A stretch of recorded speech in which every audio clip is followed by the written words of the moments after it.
Well, welcome everybody, and thanks for joining us.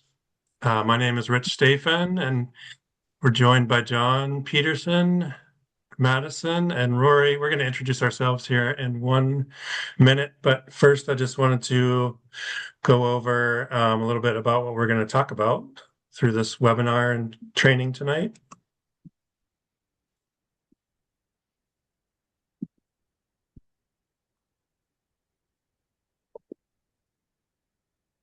Okay, there we go.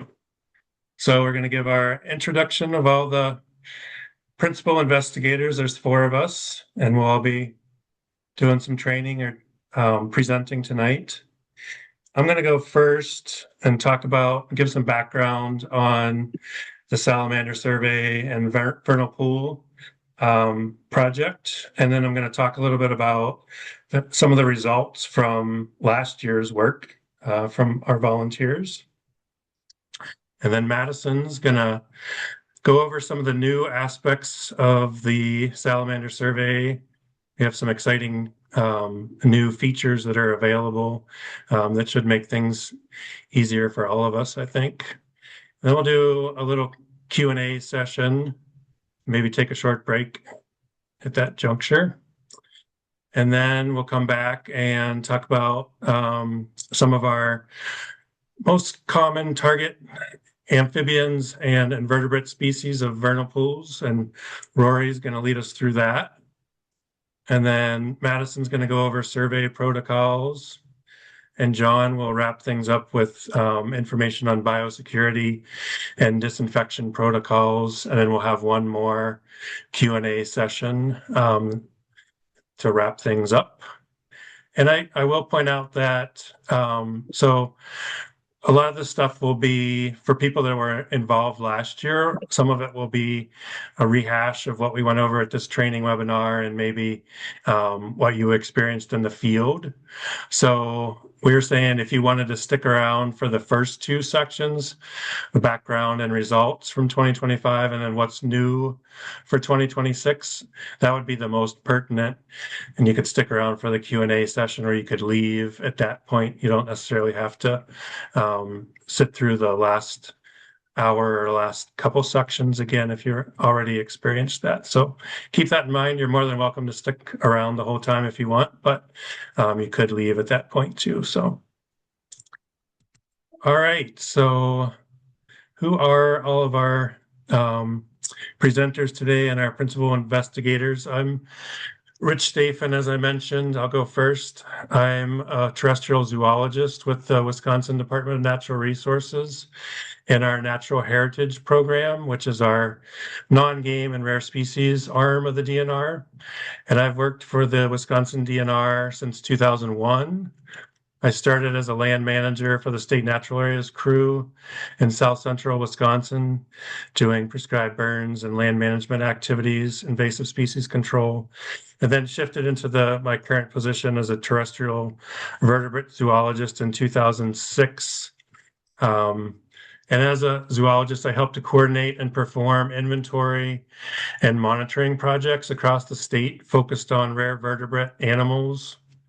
I've led efforts to better understand the extent of snake fungal disease in Wisconsin, worked on the recovery of the federally threatened and state endangered eastern Massasauga rattlesnake, performed surveys of numerous other reptiles and amphibians to try and assess their status and rarity in Wisconsin.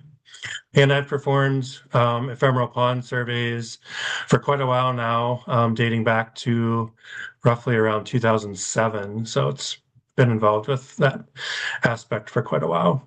So how about if Rory, do you want to go next? Sure.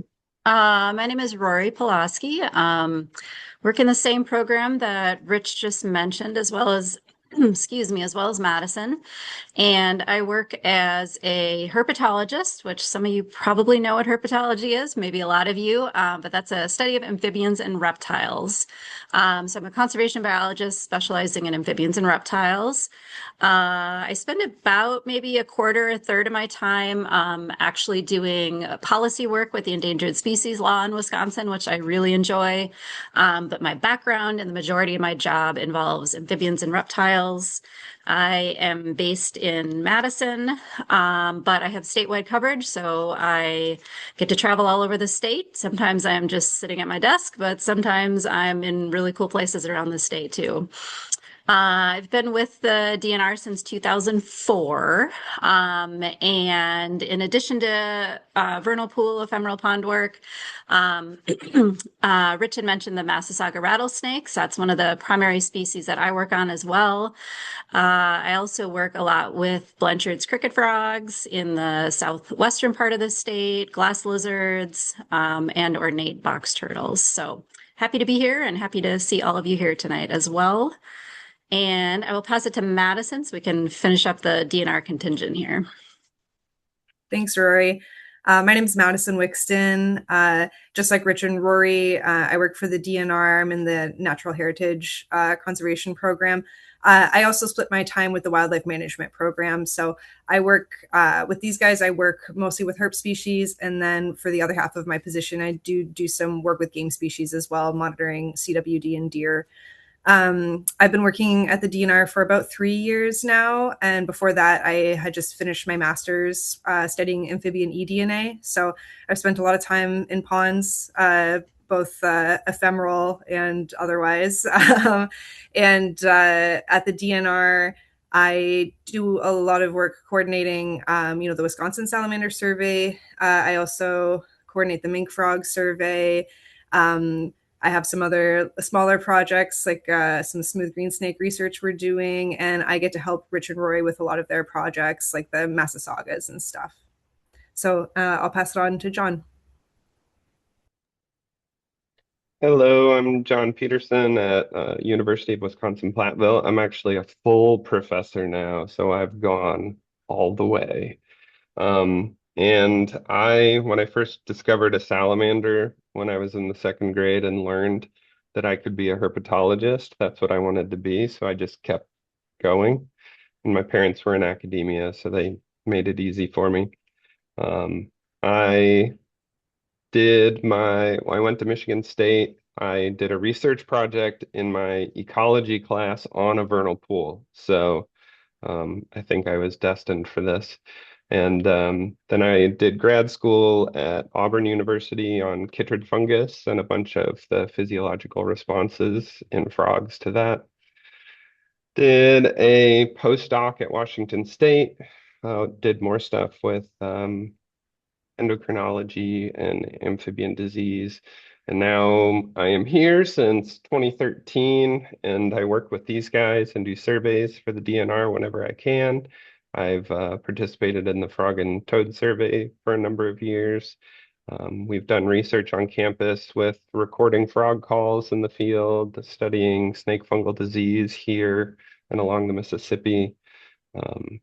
And I get to teach an Amphibians and Reptiles of Wisconsin course in the summer that is asynchronous and online, so I can get enough students. So not as thrilling as being out in the field. But most of my teaching is anatomy and physiology and public health courses and comparative anatomy. Sounds good. I got to get that first or the slide updated to reflect your full professorship. Sorry about that. No worries. I should have mentioned before too that yeah, we have those 2 Q&A sessions planned, but if you have questions that pop up through the course of a presentation, feel free to throw those into the chat, and any one of us who's not presenting will probably answer those as we go along too. So that's another option for you. So let's move along. So I talked a little bit about what I was going to talk about, which is the 2 arms of the salamander survey that we have. And we'll go into a little bit of detail about that. And then, yeah, we'll talk about some of the results from last year's surveys. And then I'll go into just a little bit about what vernal pools are and why they're important. So yeah, we have two separate arms of the Salamander Survey project. The first one started in 2024, and it was based off of monitoring known vernal pools, and it's largely coordinated, or the volunteers are coordinated by nature centers and academic staff. So we piloted this in 2024, like I said, and we had three entities that were involved. The first was up in Vilas County, and that's the North Lakeland Discovery Center. We were working with Woodland Dunes Nature Center in Manitowoc County, and then a professor at UW-Stevens Point in her class who survey ponds at the Schmeekley Reserve in Portage County. And again, these are properties or nature centers that already had ponds either on their property or nearby, and they do a lot of the coordination and managing the volunteers to survey those ponds. And so they've been monitoring about 12 total ponds between those three entities in both 2024, 2025, and they're coming back for more here in 2026. So a little bit of detail. The North Lakeland Discovery Center has primarily largely found really good numbers of some of our salamander target species, blue spotted, spotted salamanders, both adults and eggs.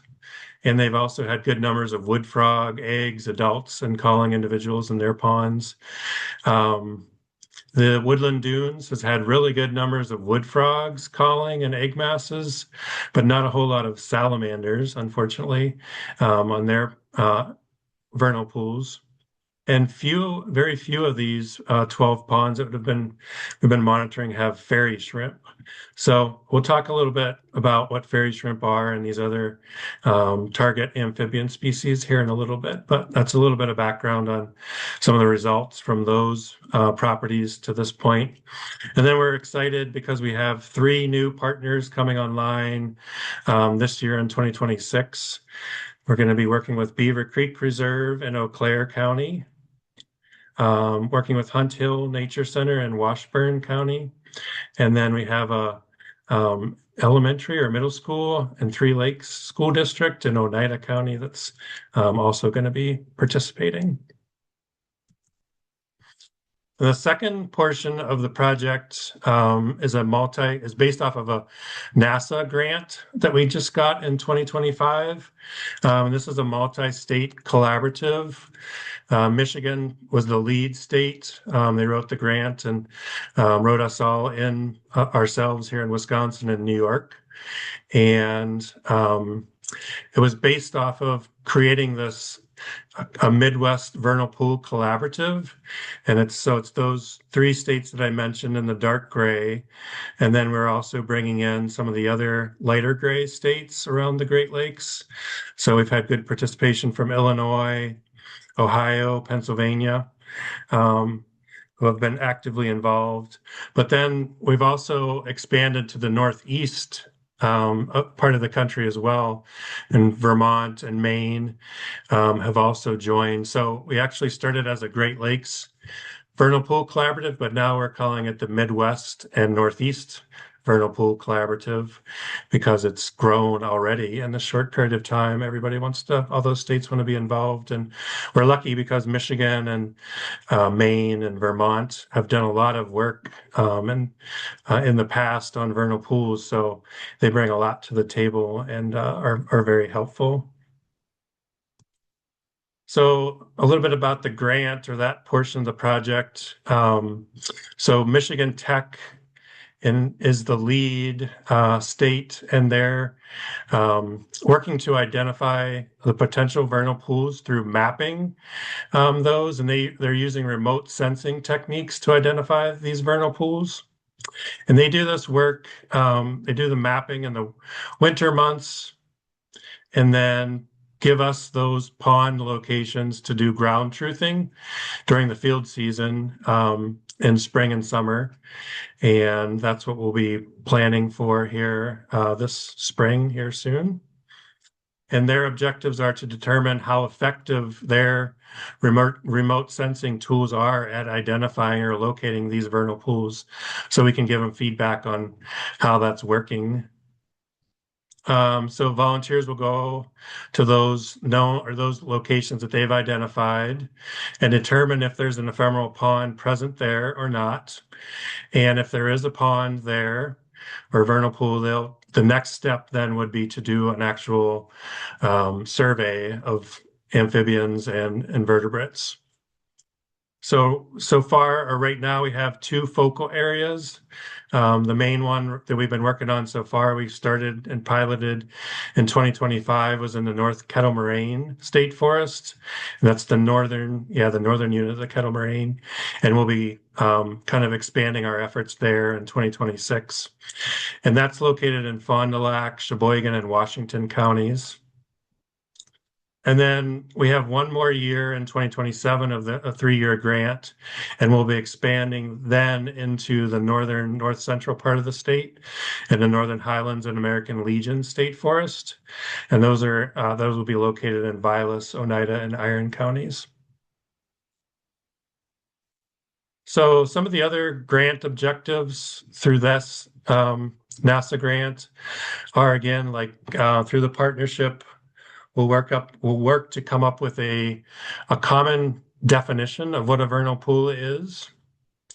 We'll be working to create a universal data collection standards so that we're all collecting data the same, and it'll allow us to pool these data together in a data management system or repository where we can pool all that data to look at it. Gives us more power in how we make decisions or do the analyses.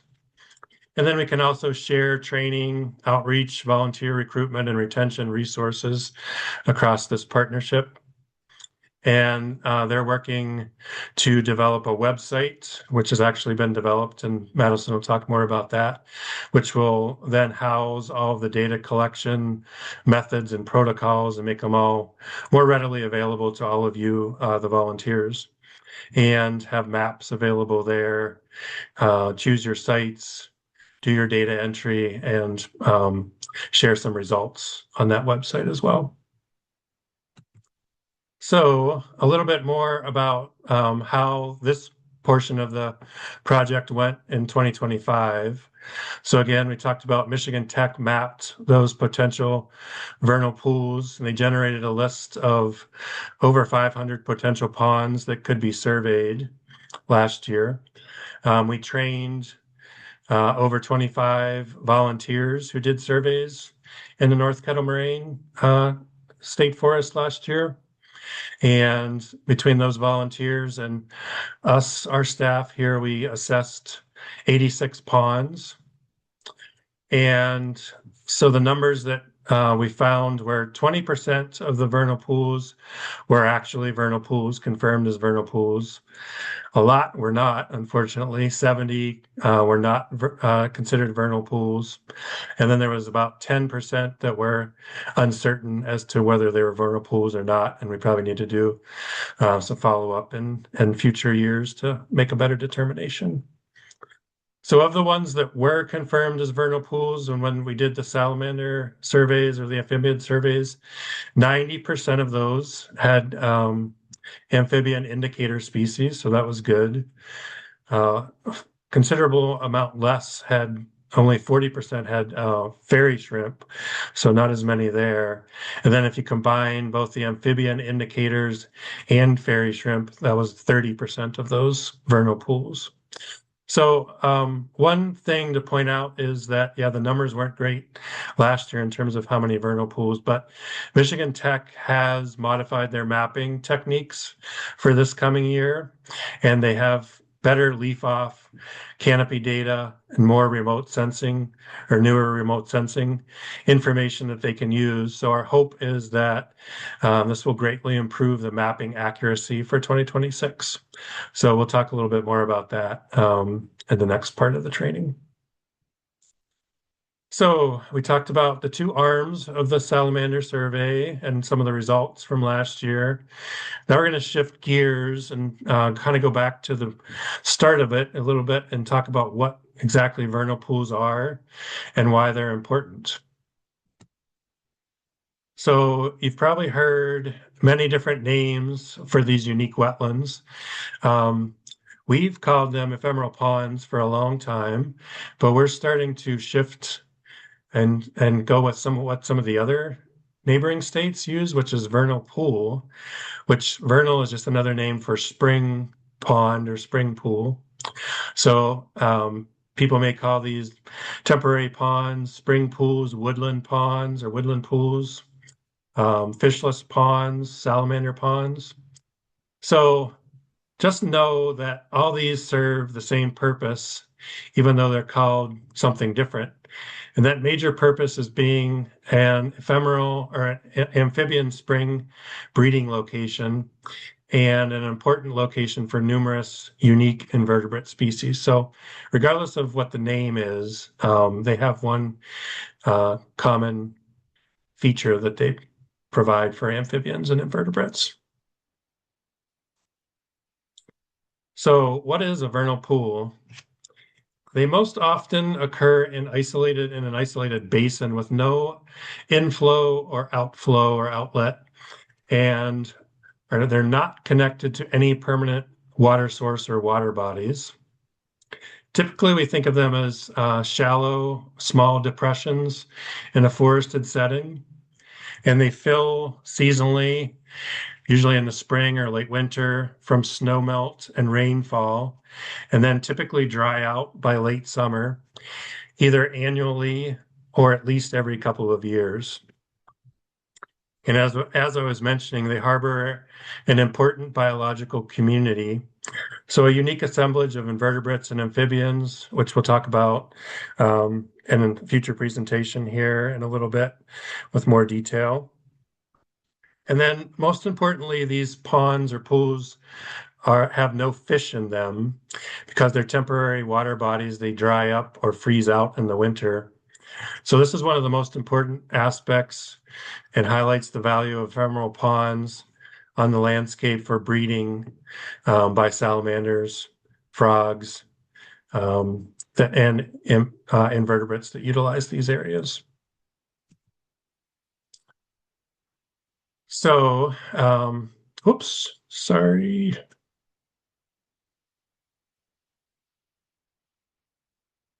Way.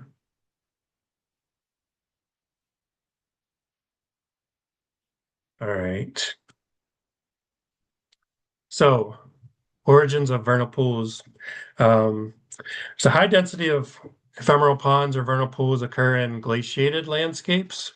So as you probably know, or might know, much of Wisconsin was glaciated, except for the driftless area in western or southwestern Wisconsin. As the glaciers receded, kettle holes were formed as large chunks of ice broke off and formed these pitted kettle ponds. So a perfect or prime example of this is the Kettle Moraine State Forest. That's one of the prime reasons we're working there.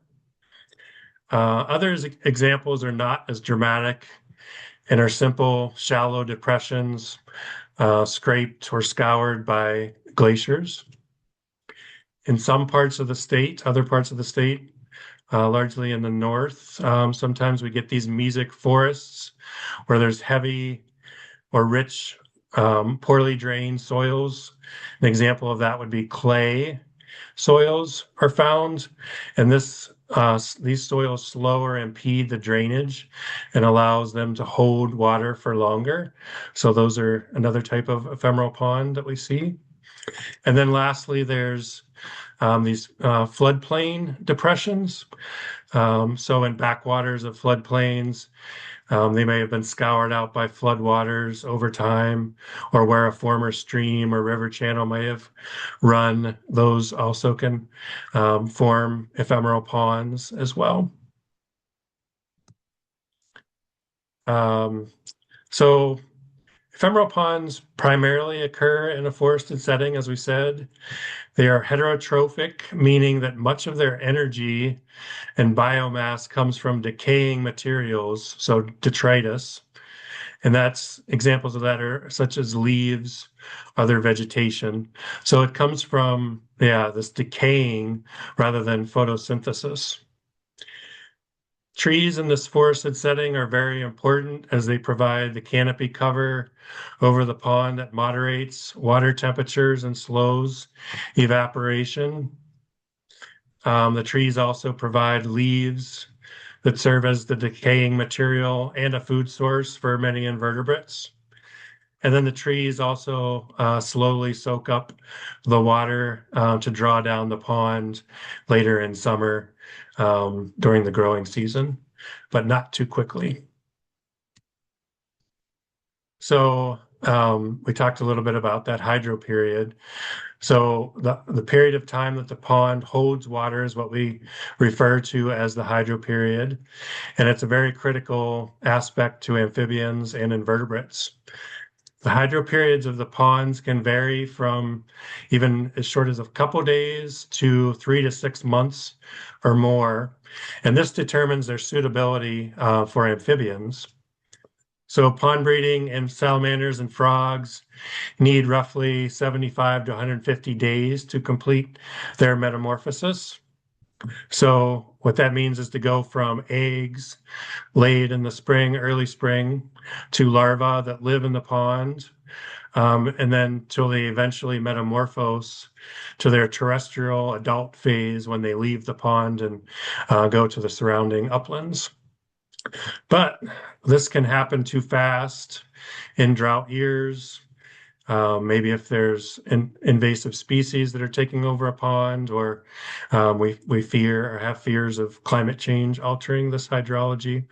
So what we don't want to see is a picture like that on the bottom there, where the egg mass is left high and dry.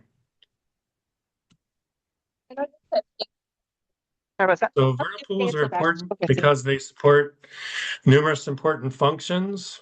They provide a specialized breeding habitat, as we talked about, for amphibians. The proximity of the ponds to the overwintering habitat is critical for amphibian migration because they can't travel long distances. They need to have easy access to the vernal pool. Many salamanders and frogs spend their winter in the forest under leaf litter or debris, usually within 100 feet or a couple 100 feet of where their breeding pond is, so they can easily move there in the springtime. So that's why it's critical that they're in that forested setting, that there's not roads that intersect or bisect where they overwinter, where they go to breed. And then ephemeral ponds are also important foraging areas for predators like hawks, snakes, turtles, mammals. So they serve a critical part of the food chain or food web in these forests, and they can support large amounts of biomass.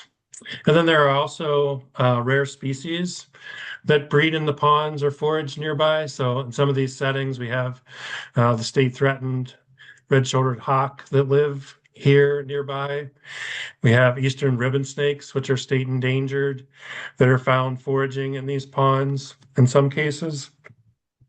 And then four-toed salamanders you might find in or adjacent to some of these ponds as well. So wrapping up here, why is this important for Wisconsin? The survey has greatly expanded our inventory of vernal pools throughout the state, and then in particular at these two important state forest properties, and then other locations where we have nature centers and other projects going on. It's enhanced our understanding of the biodiversity importance of vernal pools, which are often overlooked in wetland protection guidelines and laws, and some of those laws are being diminished right now. So it's good to understand the importance of these wetland areas. And then we're also focusing in on early detection and monitoring for emerging amphibian diseases like ranavirus and BSAL. BSAL is a salamander chytrid fungus, which is not currently found in the US, but there's fears that it could devastate our native salamander populations. And the US has some of the highest abundance and diversity of salamanders in the world, so it could be hugely impactful.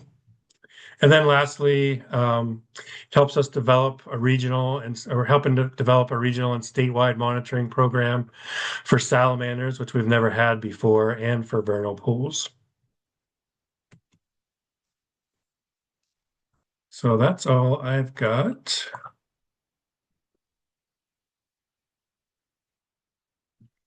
Okay, I think Madison's going to take over next. Thanks, Rich. Let me get my presentation set up here.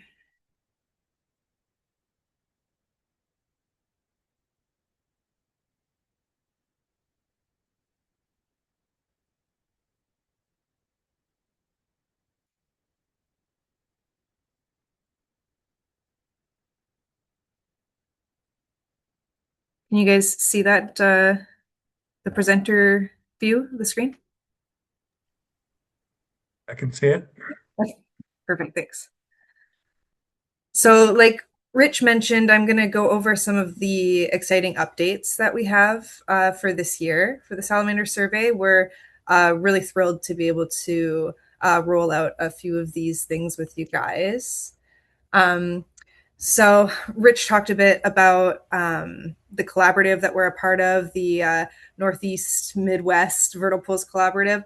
And so with that group, we've been working a lot on creating new data standards to use across all of those states, partly to make sure that we're all collecting high quality data, and then partly so that we are all collecting data that is comparable and can be put into one large data set. So you'll notice a few changes if you're returning this year, a few changes on the data sheet from last year, mostly minor stuff, just working towards those new data standards with the other states. So just a heads up on that. New language. I think Rory mentioned it in the chat and Rich mentioned it in his presentation, but we're kind of shifting to using vernal pool more this year. So you'll notice that. Whereas last year we were saying ephemeral pond a lot more. There's going to be a mix of both terms, I think, this year as we transition. So, but vernal pool is the standard that the collaborative is using. And so in addition to that, we've got a new website out this year. We also have an interactive map where this is specifically for volunteers working in the Kettle Moraine State Forest Northern Unit this year. So this is not really relevant to our partners or the volunteers that do surveys for them. But anybody working in the kettles, you'll be able to actually view all of the potential vernal pools that have been mapped for this year and sign up on your own for whichever pools you'd like to go check out and go monitor. So that's really exciting. And then the last thing that we have is we've actually developed through a program called EpiCollect 5. We have an app and an online form where you can submit your data. So the app, if you want, it's optional. You can download it on your phone and take it out into the field with you and actually just enter your data as you go. And I'll take you guys through a little bit of how that works in a little bit. You can also continue using paper data sheets if that's easier for you. I know a lot of people, that's your preference. And with that, you can either submit it, you can still enter it using EpiCollect 5, but you can do it on your desktop at home later, or you can just scan the data sheets similar to what we did for everybody last year. Just scan them or take a photo of them and you can email them to me with your photos as well. So this is the website. Huge thank you to our partners in Michigan. They've been just absolutely amazing in helping us create all of this.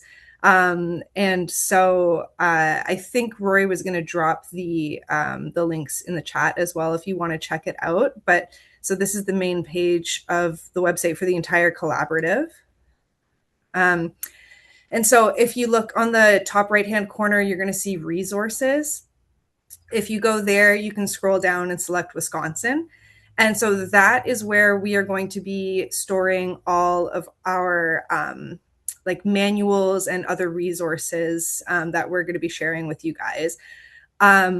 I was hoping it would be up for today, but it looks like it's going to be up in just a couple days. So you're going to look right now and there are going to be a couple materials there that are old. So just wait till after the weekend and we're going to have all fresh stuff and everything that you're going to need to start your survey. So I apologize for the delay, but it should be up very early next week. And I'll send an email out to everybody once that's available. And then on that same page, if you scroll down, you'll see a submit data section. It's also in the top right-hand corner of the website.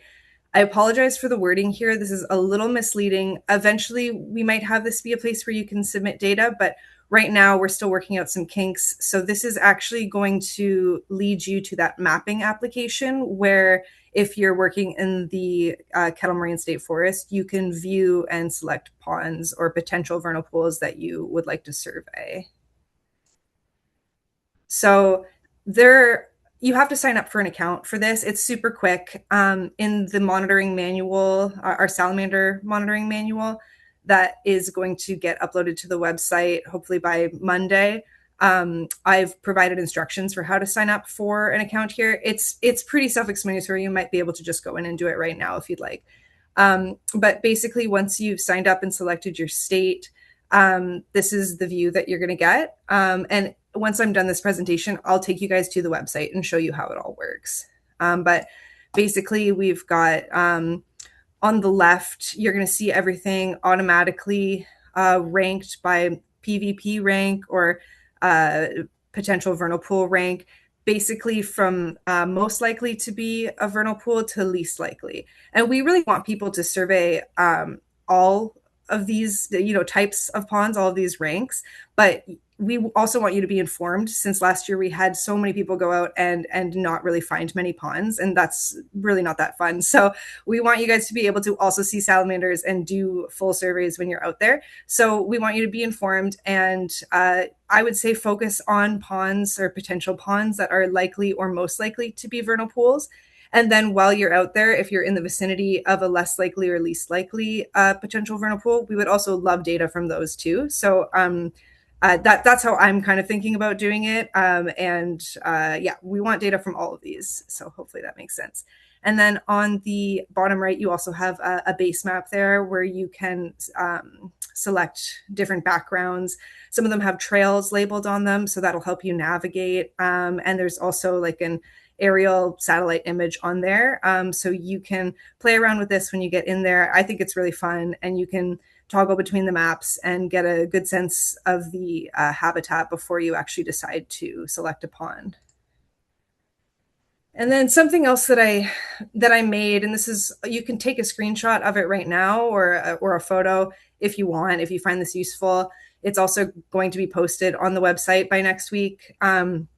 Just some links to anything you might need if you're out surveying. So these QR codes, you should be able to have this as a picture on your phone out in the field. And then if you want to, have quick access to that map, because you can also log in and look at it all on your phone, then you could just click that QR code. If you want access to the EpiCollect website to submit data or, download the app from there, you can do it from that link. And then if you're in the field and you realize you have, a question about a data field you're filling out on the data sheet, or if you want to take a look at our field guide to amphibians and that are going to be in the vernal pools, then you can go to that website just right while you're standing at the pond and go access those materials. So hopefully that's helpful for some of you. And like I said, if you don't take a picture of it now, it's going to be posted on the website.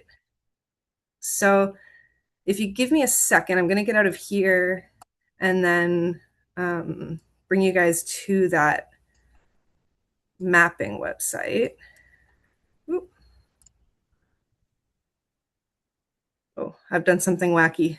Sorry. I'm going to stop sharing for a second. Here we go.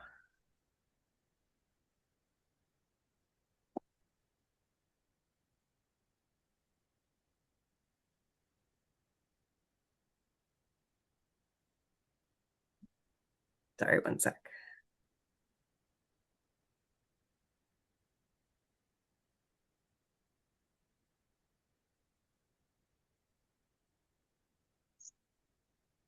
Okay, so I think you guys should be seeing the mapping application now.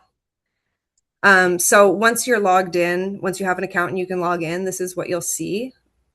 So if I zoom out, you can see the location in Wisconsin is here in the North Kettles. And so you can zoom in. I'm just using like the scroll on my mouse. Also in the bottom left corner here, there are like plus and minus signs if that's more helpful.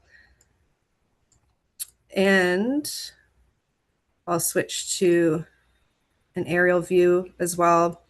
So you can see here, it's really nice. Like you can see the paths that you can, the trails that you can take. If I switch to this background, I can, see that that's the Ice Age Trail. This is Division Road.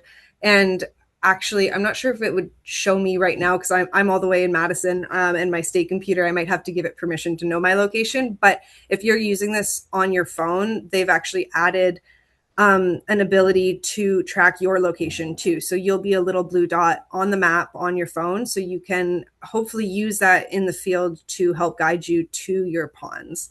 But again, I'm miles away right now, so I'm not going to show up on the map, but you could be just walking down the Ice Age Trail and then actually watch yourself walk up to the pond if you were to select one. So when you first open the website, it's probably going to look like this. There are different options to display ponds. PVP rank is going to be the most useful, so you can make informed decisions about how likely a pond is to actually, be a pond. But you can also organize by signups. So right now, every single pond is unassigned, but you can have it organized by, whether something has been assigned to a person or whether it hasn't. And then in future years, you're going to be able to see, once we've uploaded data from this year, you'll be able to actually see what ponds have been surveyed in the past and what ponds have never had data collected for them. So that'll be, a really interesting thing. 5 years down the road, once we really have a lot of this area that's been surveyed, you'll actually be able to still select ponds that have no data collected for them. But right now, I think PVP rank is most useful. And then we've also got these pool filters here, and they're all collapsible, so you might have to click them. But if you don't have much time, you only have an hour or something, you can actually filter these ponds by likelihood. So you can say, I can only do one pond, so I want it to be most likely to be a vernal pool. So you can go ahead and just filter down to only the ponds that are most likely to be a vernal pool. And you can also do some other filters here, like if you want to see ponds that are just assigned to you. And right now I don't have anything assigned to me, but you can just look at your ponds. And then that could be something too that could help you in the field. If you have the website open on your phone, you can just select the ones that are assigned to you. And then again, maybe navigate to them or just get a sense of, how to get there. So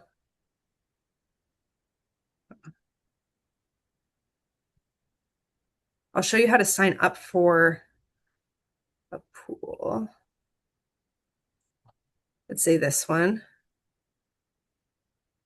So when you click a pond or a potential vernal pool, you'll get this window that pops up on the right, vernal pool info doc, it's called. And so it'll give you, in this orange text here, you can actually click either directions, or in the bottom right, you can click the lat long, and it'll open up a new window or a new tab for you with directions to that lat long in Google Maps. So you can use that to navigate. And you can also, if you zoom out a little bit and you want to get back to that pond, you can click zoom to, and it'll bring you right back. And then maybe most importantly, you can sign up to monitor. So if you click that, and you're going to be logged in, so it'll know your email and it'll tell you right away that you're now signed up to monitor that pond. If you made a mistake or you decide not to monitor that pond anymore, you can just delete your sign up. It's no big deal. And then you'll see, like, once I've signed up for that one, maybe I want to maybe I want to do this whole area, right? Maybe I'll sign up for a few of these. So I've signed up for 3 now. And so if I want to just access these, like I was saying, now I can zoom out and see just the 3 that are assigned to me. So we're super excited about this map application. We are expecting there to be glitches now and again. It is super new programming, super new technology for us, and is still kind of being developed. So if you hit any snags, definitely let us know. And I would recommend maybe having a backup. You might want to print off some Google Maps before you go out, just in case this doesn't work when you get into the field or you have bad service or something. But we are really excited, and we think that this is going to be a really useful tool for everybody. So basically anybody working in the kettles, unless you have issues accessing this, which if you do, just email me, let me know, and we'll figure something else out. But for most of you, I'm hoping that you'll just be able to kind of go to this website, pick your own ponds. You can pick them in advance, or you can just drive out to the kettles day of and kind of see what's in your area and pick them from your phone in that moment. So either way, you should just be able to pick your own ponds this year. So hopefully that's exciting for you guys, or as exciting as it is for us. I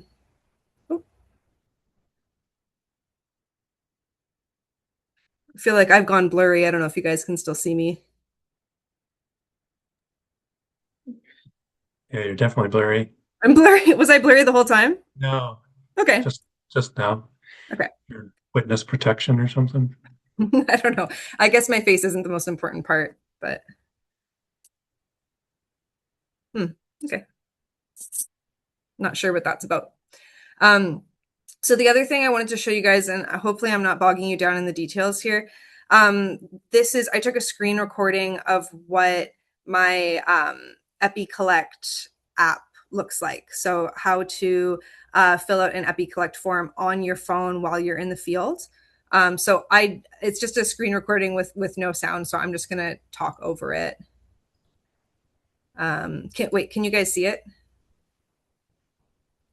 Yep, it's playing. Yeah. Okay, perfect. Thank you. So when you first open it, and there are instructions for this as well in the new monitoring manual, which again is going to be posted early next week on the website, and I'll email everybody. But there are instructions for making an account for EpiCollect 5 as well. You'll need, instead of a password, it just has you, every time you log in, it has you do like a third-party authentication kind of thing through your email. So if you want to use the EpiCollect 5 app on your phone, you just also need access to your email on your phone. So that's just one caveat. But this is what it looks like, once you have an account. And you can see, so those were your, I guess you can't see what I'm tapping, but so you'll see your project page once you open it up. And then I just clicked the Wisconsin Salamander Survey, and then you click add entry up here in the top right. And that's how you get started. So now your survey is started. You're probably standing next to a vernal pool as we speak. So you'll start just filling out the form. It should match pretty much one-to-one with the data sheet. If you notice any issues, feel free to let me know, because this is new for this year as well. We're having people put the full names of the surveyors. I just put myself and Rich here, just so that we can, double check anything with you, make sure we can get in touch if we have any questions. And I'm not going to fill out every single field as I go through this, but I'll fill out the mandatory ones and kind of give you guys the gist. So here you'd put the pool ID. For our partners, you guys name your own pools. So as long as you have a consistent name that you use every year, then that's great. And then the pool ID you'll find on the mapping application if you're working in the kettles. So you'll tell us what survey number it is. If you're standing next to the pond, you can actually just click update location, and it'll give you your current coordinates, which is super handy. If you're filling it out on the computer later, obviously you have to manually type in the coordinates. It's a section here for a brief description of sort of directions to the site. So I'm just making something up. You'll put something real.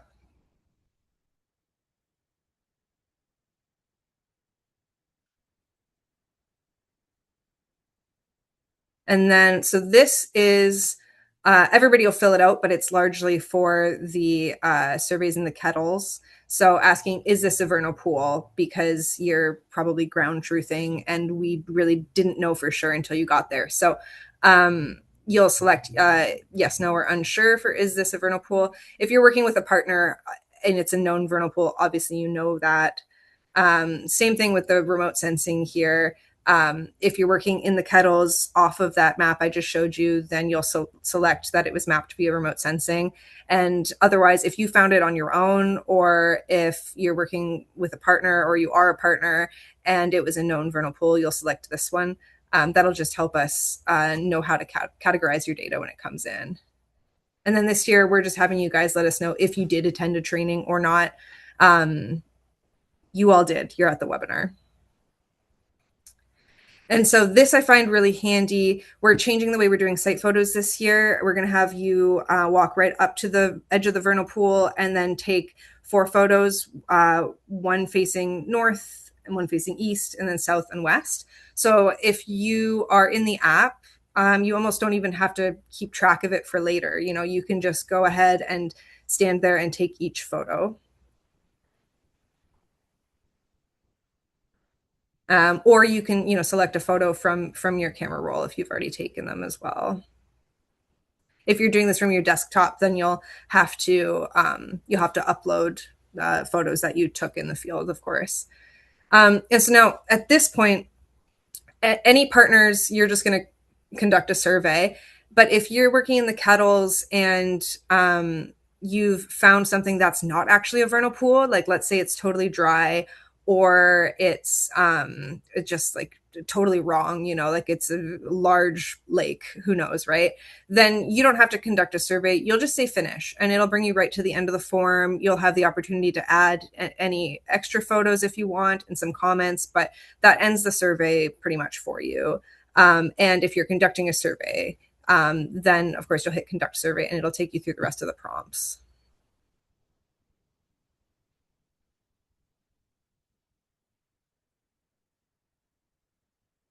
So again, I'm not going to go and fill it all out. You'll fill out hopefully everything, if not everything, then as much as you can. But you'll go through and, you know, you'll select your start time for your surveys. This is just inputting, you know, how many observers there are. So 1 observer in the pond, 1 on land. And moving on to pond characteristics. So this is where you'll enter like length and width, that kind of thing. A few things about the pond that you're at, canopy cover.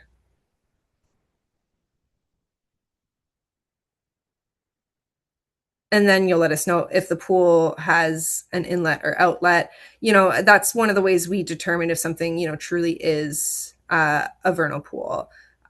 If there's a permanent inlet or outlet, then that typically doesn't qualify. So we have you let us know if there's a permanent one, a temporary one, or none. In most cases, it's going to be none. And so then you'll jump ahead to the next round of questions. If there is an inlet or outlet, then there are a few questions about that, but we'll just bypass that for this. So some questions about visibility.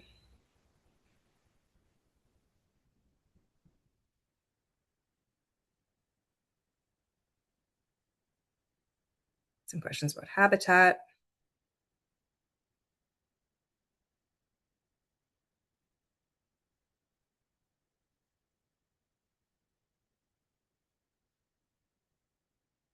And some of these lists are kind of long, you know, like this list about different types of habitat within about 100 feet of the pond. 100 feet's not that far, so you're gonna know that right away. I don't expect you to sit here and read every single one and think about you know, whether it's there or not. I'm hoping that this will be pretty quick and you'll kind of look around and be able to say, well, it's upland deciduous forest, and then just, you know, select whatever habitats you see, but don't get too intimidated by these long lists.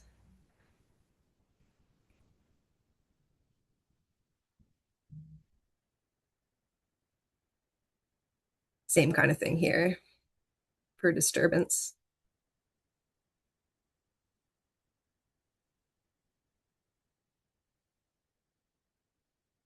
So you'll kind of just keep clicking through, depending on if you're out there with, a group, which you probably are, then people can, already be surveying. These are a lot of times things that you'll find as you're going.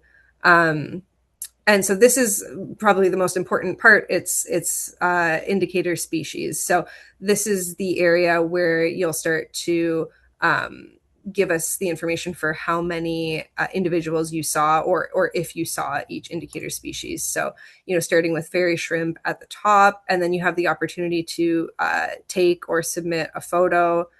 We've added fingernail clams this year as well. I think Rory's going to go over that after the break. And then below that, we've got our amphibians, so the spotted salamanders, adults or egg masses, the blue spotteds, and then the wood frog. So those are our indicator species, the most important ones that we're looking for, because they indicate whether a habitat is a vernal pool. So we've got them all together on this page, and we really encourage you to take a photo every time you see a new species. Get a photo of it so that we have that reference, that confirmation that it was there.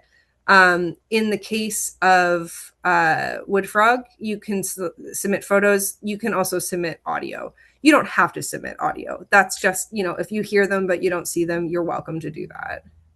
And then, so what I've done here is I've asked, did you see any other salamanders? And because if you did, then it'll take you to another page where you scroll through all of the species and pick the ones that you saw. I'm just going to say no here, just to bypass it. Same thing with frogs. Did you see any other frogs? I'm going to say no. If you said yes, it would take you to a similar window with all of the frogs, and you would let us know what you saw or what you heard. So this here, this is a section for disease information. You're almost definitely not going to see any disease symptoms, fingers crossed. But if you do, this will be important. So I will take you through this. You'll probably just say no, you didn't see any sick or dead amphibians. But if you do, then select yes, and it'll take you to this disease form. And so there are some instructions at the top. And then you can select any symptoms that you saw. And again, this is all on the field sheet as well. So hopefully this is a refresher for anybody using the field sheet. So you can select what species were impacted. And then at the bottom, you can tell us, the number of sick amphibians that you saw, the number of dead ones. And please leave us some comments if you did find symptoms of disease, and definitely take photos. That's super important to us. And we'd actually really appreciate if you emailed us that day to let us know, because if you do find a die-off, which we usually say is 5 or more dead amphibians, then we might even be able to come out and do some disease testing just to screen for anything serious. So definitely reach out if you do see something concerning. If it's just one or even two, it could just be winter die-off or coincidence or whatever. But if it becomes a pattern at the site that you're seeing a bunch of dead animals, then definitely let us know. And so this is the end of the survey. You're just going to select your end time. It autofills with the time that it currently is, which is handy. We've got a spot here for you to enter the total time. I kind of forgot what my start time was, though. And then at the bottom, you'll just let us know roundabout like what percentage of the pond did you search. It's usually going to be 76 to 100%, but if it's less than that, then just let us know. Like maybe it was too deep in the middle or something like that. And then you're prompted if you want to submit additional files, if you have other species photos or site photos, anything you want to give us, feel free. Otherwise, you can skip it. And then here you'll submit your comments.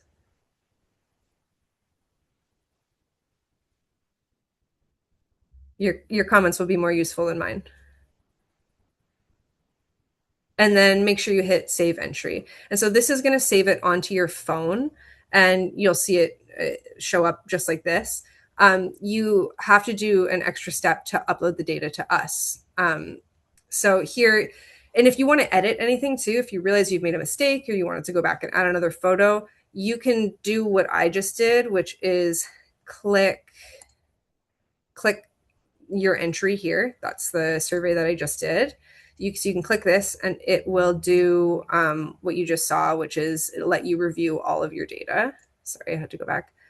And then once you're back in this window and you're sure everything's good to go, you just hit upload up here. And you can wait, you can have like a list of them too. Like if you did 5 ponds that day, you can do this all at once at the end of the day.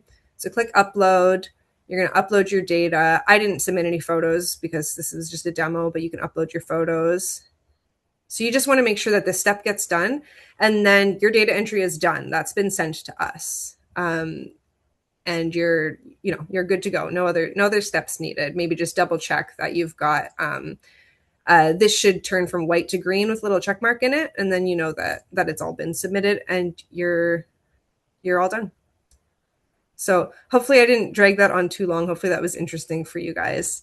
But yeah, we're really excited to share these new tools with you guys. Just trying to stop me.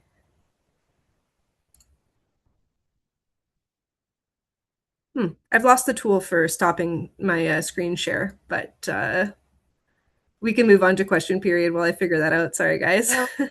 It stopped, I think, Madison. Yeah. Oh, it did. Okay, perfect. Yep. Something weird happened. I don't know why I'm blurry too. I'm really sorry about that. Maybe I'll turn it off and back on again.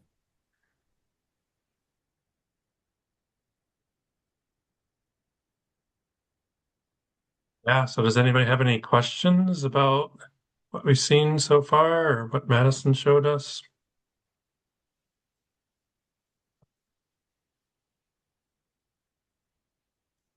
Madison, I would say or warn people a little bit about definitely looking around when you're in choosing your ponds. There's one area in particular I know I looked at that was like a big wetland, and it had a bunch of ponds all combined together. That it's just a big marsh or swamp or something, but they do not look like ephemeral ponds. So yeah, I would just tell people to look around and be a little careful about what you select. And um, Totally, yeah. Yeah, use your judgment. Don't feel like you have to select a pond just because it's on the map. If it looks like it might be on private property or too close to a house, it shouldn't be, but a mistake could have happened. So if that happens, I wouldn't go. Like Rich said, if it just looks wrong, you don't have to go. Pick stuff that works and that makes sense for you. And I am reposting in the chat here again. I had it up above, but that amazing mapping application. In case I got lost in the chat for anyone, I'm putting a link to that in here again. Thanks, Rory. There was a question from Kennedy that said, "Hey guys, I have a question. Have you noticed any changes in amphibian egg mass quantity in pools where the ash trees have died off? Reducing leaf cover, we are worried about that here."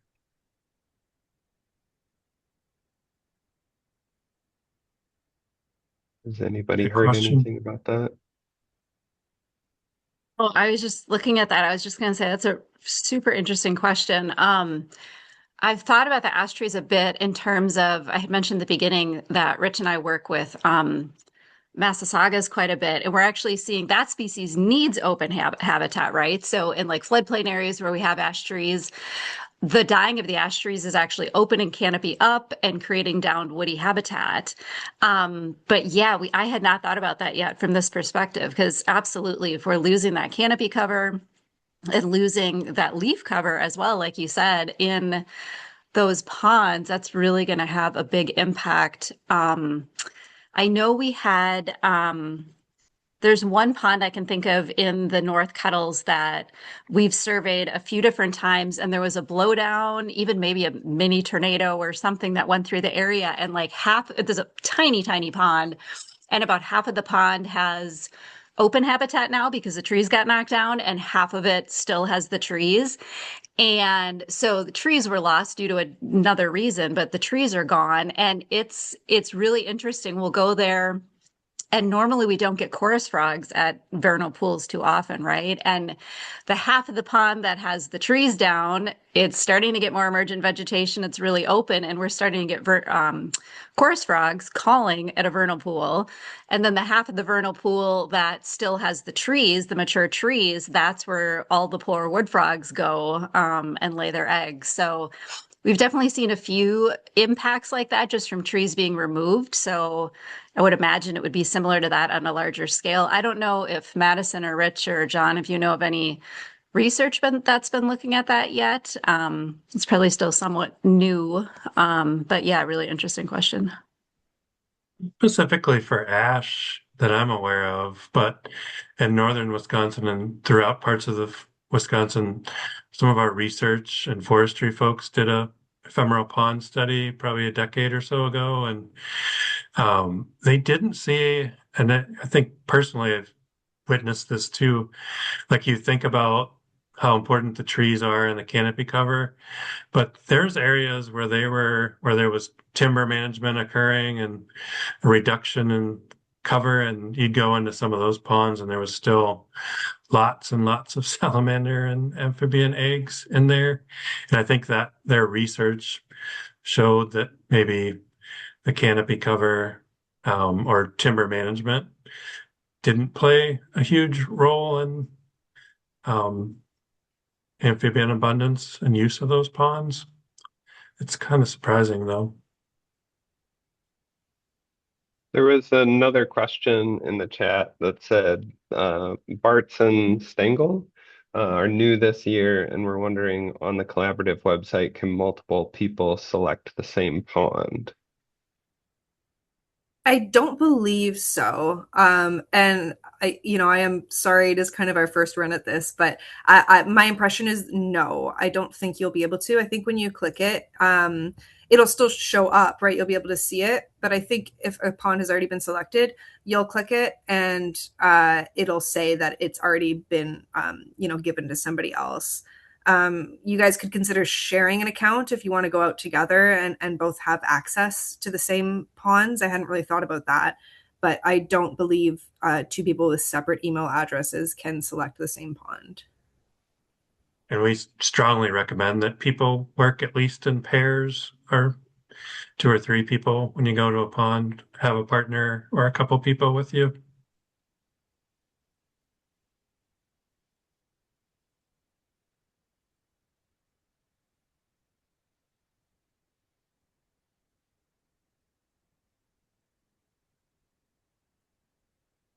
So we keep going. Sounds good. Yeah. On to species. Yep. Yeah, so I think a lot of what we're going to do from here to the end of today, we'll try to aim to end around 8 o'clock, will be probably repeat information for a lot of you that were involved last year. A little bit new information, like Madison mentioned, we'll have fingernail clams as a new indicator species. So we're happy to have all of you stay that were with us last year. But if you have things to do and you've been with us, were with us last year, this would be a good time for you to jump off. So let me share my screen here.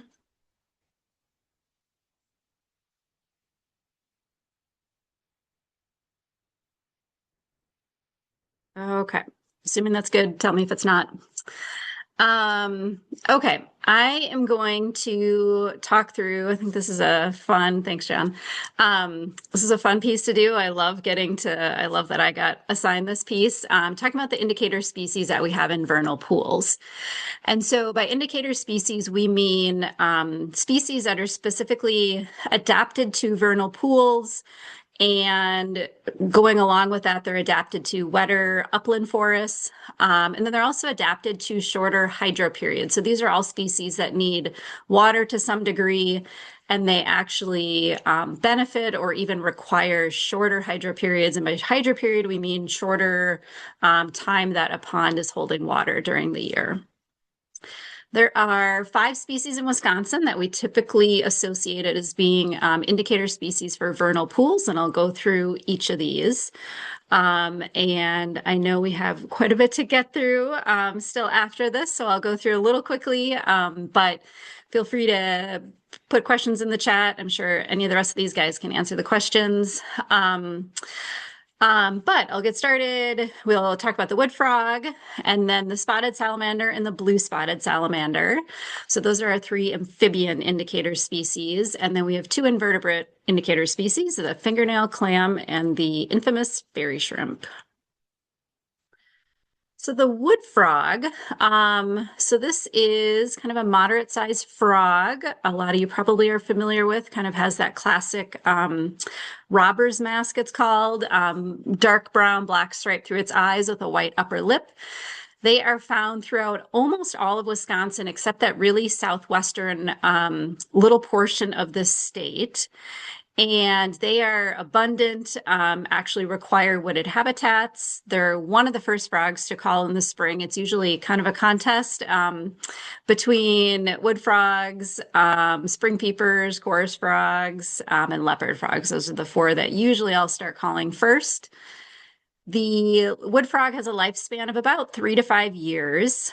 And in the 2 bottom photos here, you can see their egg mass. And so this is one of the primary species you'll be looking for when you're out surveying for ephemeral ponds. So the egg mass is about baseball size, a little bit smaller. They can really vary too. They can be a little bit bigger than that.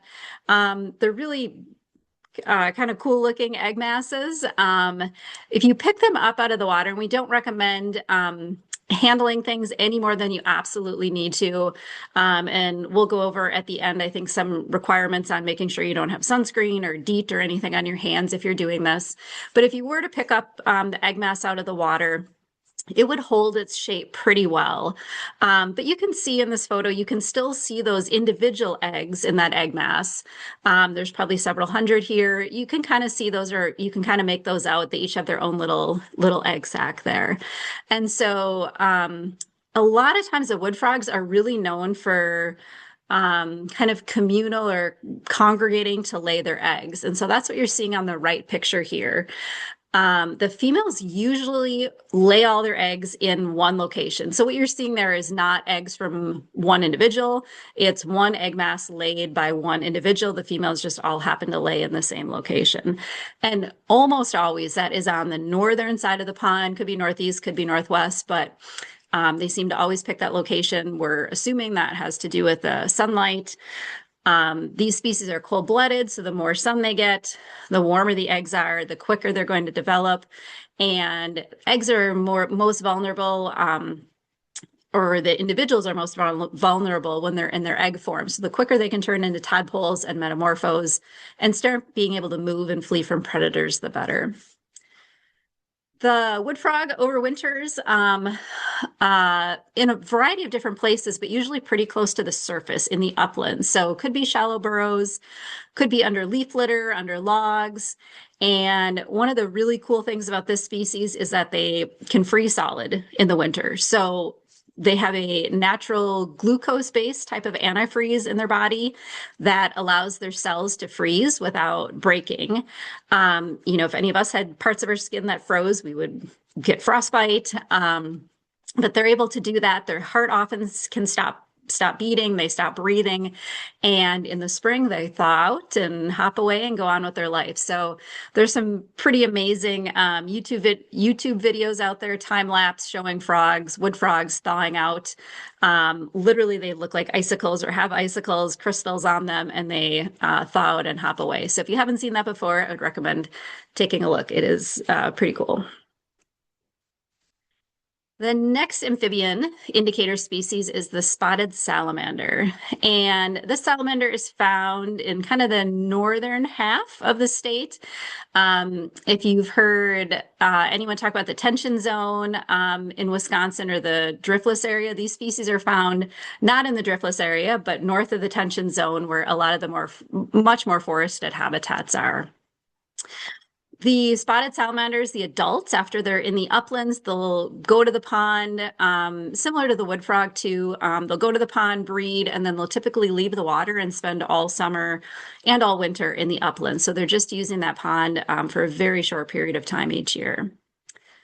The spotted salamander you can see a picture of here in the upper right. They often they'll have these two lines of yellow spots down their back, and can be a little bit similar to a tiger salamander, but they're smaller. Just these two pretty even rows of spots, and oftentimes the spots on the head will be orangish, like they are in this salamander. And so the spotted salamander and then the next species I'll talk about as well, the blue spotted salamander, are both considered or from the family of mole salamanders. And they get that name because they kind of act like moles, the little mammals. They live in burrows in areas in the forest where there's well-drained soil. So there's estimates I've seen for some of the mole salamanders that they spend up to 90% of their life underground. So they are very, very hard to find. I hear people talk about, I've never seen a salamander, and they're hard. I mean, we're looking very hard for them, and we still have a hard time finding them. So really, really interesting salamanders given their life history and how much time they spend underground. Also shocking to me when I first learned that this species can live to be up to 18 years, 20 years old, which is fascinating to me for an amphibian that they can live that long. So unlike the wood frog, that has to breed almost every year, right? If they have a lifespan of 3 to 5 years, they need to breed, pretty much every year to keep their population going. Spotted salamanders, if there's a bad year and there's just not enough rain in the spring and they just can't get to the pond or the pond doesn't fill, if they're living 18 years and there's not any major population crash, they can skip a year of breeding if they need to. So different, slightly different life histories for these species.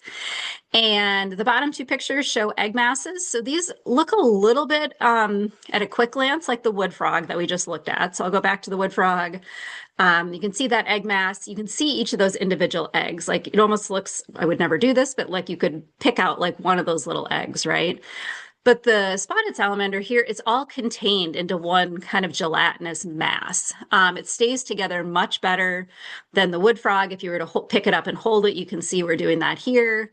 And then they just have that one coating covering the entire egg mass together. So it's just a much more smooth surface. This species, you can see these egg masses. The photo on the right there's a clear one. There's one that's kind of a milky white. And I've seen them bright green, shamrock, St. Patrick's Day green. And that is due to a symbiotic, so beneficial relationship that the salamander eggs have with larvae. There is a physiological relationship with the oxygen and the eggs. So it's a beneficial relationship. It's good that it happens. But that's what causes these color changes in a lot of cases. So you can see them kind of that creamy color, milky color as they get a little bit older, and they can be a pretty bright green as well. Okay, and then the blue spotted. So this is the last of our amphibian indicators. Also found in wooded habitats, mole salamander again. So it lives underground, spends a lot of its time underground. It's fairly long-lived for an amphibian, but not quite as long-lived as the spotted salamander. So we think it's probably about 10 years. I've seen estimates for this one up to 20 years as well, but probably generally closer to 7 to 10 years. Similar to the wood frog, if you remember that map, almost the exact same area of the state it's found in. Most of the state, except that very southwestern corner. And if you're familiar with kind of the ecology or ecological landscapes of Wisconsin, that translates really, really well to where some of those expansive, historic, massive grasslands used to be in Wisconsin pre-European settlement. So, which makes sense, right? Both of these species, the wood frog and the blue spotted salamander, need really wooded habitats, and we just don't have a lot of those in the very extreme southwestern part of the state. Eggs for this species then, they're laid, they can be laid, you can see the picture on the left here. They can be laid singly. Oftentimes they're in groups of like 5 to 10. The photo on the right is likely multiple blue-spotted salamanders, and they will just kind of lay them all in one area. Again, it could be multiple salamanders just laying them right next to each other. It could be the same salamander, but they're generally, if you really look at them closely, they're in smaller clumps. If you were to pull this up out of the water, or pull the stick up out of the water, the eggs would almost look like they're dropping off. They may drop off into the water, so there's really no form to them. They wouldn't hold their shape at all when you're pulling them out of the water. And then lastly, the last bullet point here, just one really interesting fact about this species, and I could talk about this part for an hour probably, but if you're interested, feel free to look this up. But this is the blue-spotted salamander is part of a complex of salamanders that have a unisexual component. So obviously, with all of our salamander species, like all other animals or most other animals, we're looking at males and females that are required in a population for breeding to occur. And in this unisexual variety, which is not quite called a species, they're calling it an ecotype. Geneticists call it an ecotype. There is a component of this population that is kind of its own separate population that is all female salamanders. And they do not need to acquire, or they don't use genetic material from the males, but they are able to, with just the the eggs nearby, it can stimulate breeding. So they're not using that DNA at all. They're making copies of their own DNA. The females, they almost always result in all female offspring. Once in a while, they'll have a male that will be infertile. But super fascinating topic. And I do bring it up here because this species was previously known, or I shouldn't say species, this ecotype of these unisexual salamanders that in Wisconsin are from blue-spotted salamanders or need blue-spotted salamanders to reproduce. They previously were known from only the Lake Superior watershed, and we have some researchers that have been looking at these species, these ecotypes over the last few years, and they are also found in the Lake Michigan watershed now as well. So we don't have anything specific on our data sheets. At some point we may, but there are reports of them in the North Kettles. They are a little bit skinnier, a little bit longer, less blue spots, very much more gray and kind of diffuse spots rather than really defined spots. So if you're interested, something to take a look in, there's a couple really good presentations online. I think if any of you have watched any of the Wisconsin Wetlands Association coffee breaks that they do, online webinars, there is at least one or two of those with one of the researchers talking. So lots more information on that, but very, very interesting situation, I guess, that is occurring right here in Wisconsin. I think it's fascinating. Okay, so brief summary here. This will be available when the presentation's up if you want kind of a one-page screenshot of some of these. So these are our 3 amphibian indicators: wood frog, spotted salamander, and blue spotted salamander. And once you get out either with us or if you're going out with someone else, you'll get the hang of these 3 pretty quickly. There's always a few gray areas, usually with those blue spotted salamanders, but these 3 are generally pretty easy to tell apart. So never fear if these look close, they're going to look pretty distinct to you in a pretty short period of time when you're out in the field. And then 2 invertebrates, fingernail clam. This is our new species this year. This can be an indicator species of vernal pools in certain situations. So fingernail clams, these are, I've seen these in lakes, right? A lot of people have probably seen these in lakes and ponds and streams and rivers. But in certain situations, they are indicators of vernal pools, and I'll get into that in a minute. But these are the little clams.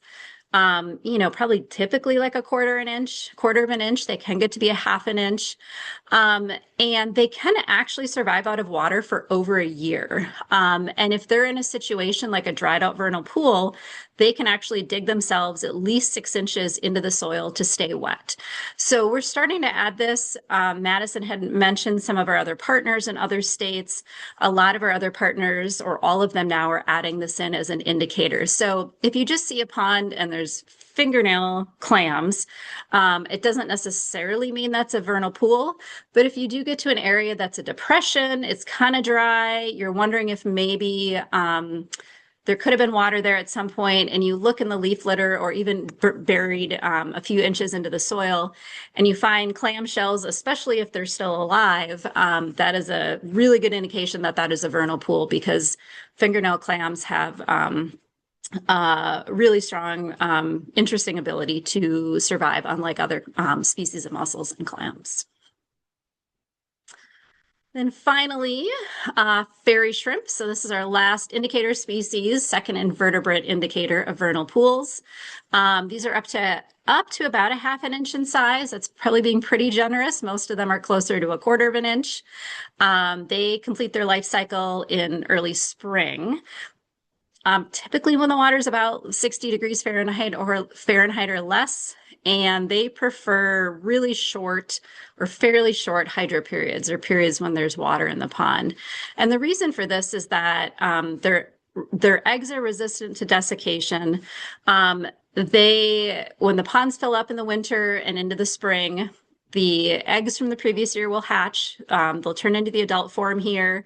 These guys will lay their eggs and deposit their eggs, and then the pond will dry up around the eggs. And the eggs are able to stay kind of in this little cocoon, and they'll stay that way for up to years. They can stay in this little cocoon until the conditions are just right, and the water fills up, and they will hatch back out. So if anyone was as old as I am and remembers sea monkeys, these are same kind of family as sea monkeys, where they can be completely dried out. You just add water to them, and they become viable again, and the eggs hatch out, and you have to start the life cycle again with the adults living for a few weeks in the spring.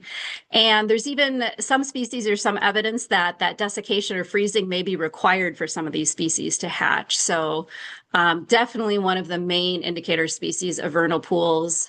Fairy shrimp can be found globally, but I think pretty much every location with all of our other partner states we're working with, everyone has fairy shrimp to some degree.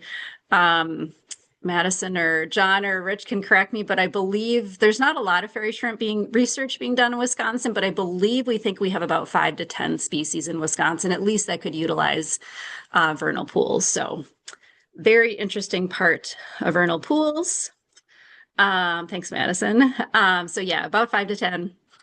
Last couple slides here, and then I'll turn it over, but a couple other species to just kind of keep your eye out for, just to be aware of, that could be at vernal pools or in the uplands around vernal pools. Really interesting species. All of the, I think they all are, right? I'm kind of biased, but, and all of these need vernal pools to some degree. The one kind of exception is the redback salamander. This is the only species in Wisconsin of amphibians that doesn't need standing water for metamorphosis. So they actually lay their eggs, typically under a log in the upland somewhere. And instead of those eggs hatching out or being in the water and using the water to metamorphose, they actually form into tiny, tiny little adults in the egg and then hatch out. I think there's some Woodland Dunes people, if they're still on today.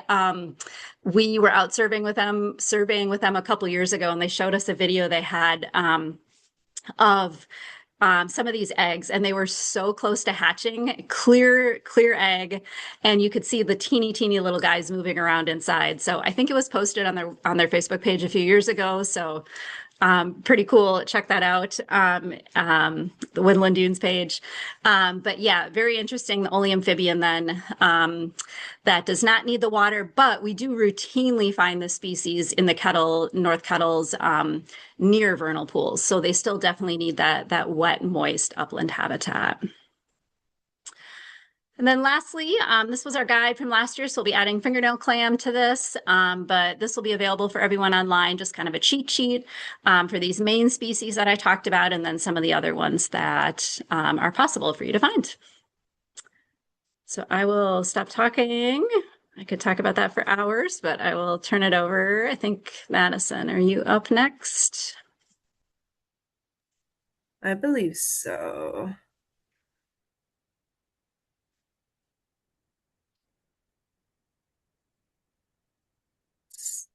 I'm still blurry. I think I'll just go camera off. Not sure why that's happening.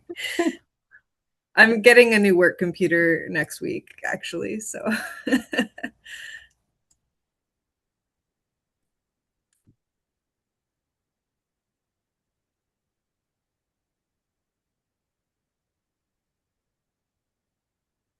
Okay, you should be seeing my presentation now. Looks good.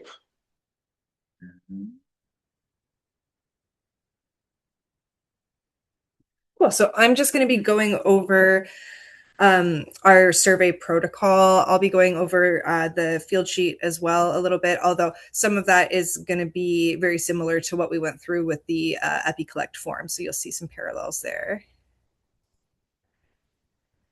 So every year, as you know, when the weather's just right, Wisconsin's terrestrial salamanders make their way from their overwintering sites to their breeding habitats. So like this tiger salamander here that was spotted in Middleton, you might even catch them crossing roads as they make their way. So the salamander migration is sparked by rainfall events and overnight temperatures that are above freezing.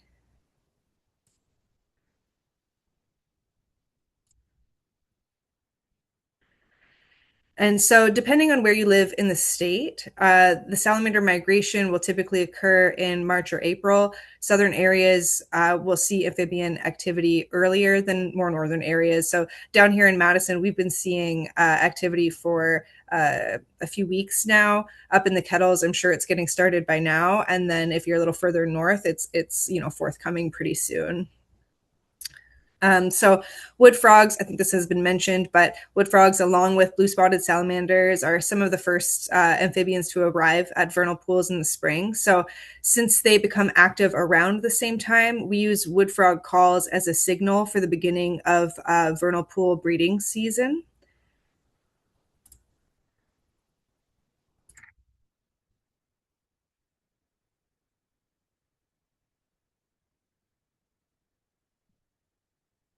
Hopefully that sound came through for you guys, but that's kind of the sound that you're listening out for to hear if the wood frogs have begun their breeding.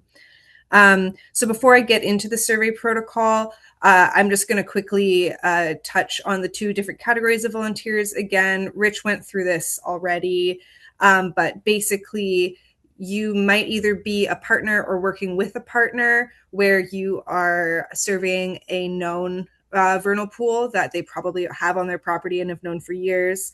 Otherwise, you're probably working in the Kettle Moraine State Forest, the Northern Unit. You'll be using that map that I showed you. And so there will be some slight differences in the two volunteer types, but really most of the surveying and the use of the data sheet and stuff will be consistent across the both of the types.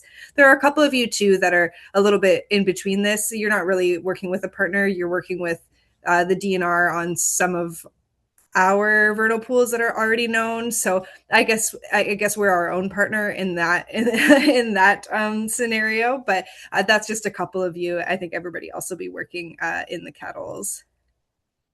So in both cases, the first survey ideally occurs within 3 to 7 days after wood frogs have begun calling in the area. And the second survey we usually say is about 7 to 14 days after the first. So we really like for you guys to do 2 surveys if you can. Obviously, last year there were situations where somebody couldn't get out for the second survey. Life happens; it's totally okay. But if you are, planning to participate in the project, we really, really encourage people to do 2 surveys. You almost always get an extra species the second time that you didn't see the first time. And it gives us better estimates and more chance of collecting important data, because maybe the first time you were a little early, or the second time you were a little late. So it just gives you a better chance of making sure you're getting representative data for that vernal pool. So you'll find this materials list in our salamander monitoring manual, the one that's going to go up early next week on the website. You'll need field sheets, a clipboard, plus something to write with, unless you're using the app. Ideally, you'll have a thermometer to use for air and water temperatures, but I know some folks won't have that, so that's okay. We recommend rubber boots or waders since they're waterproof and easier to clean than hiking boots. We also recommend a handheld GPS and camera if you have them, but a smartphone also works just fine.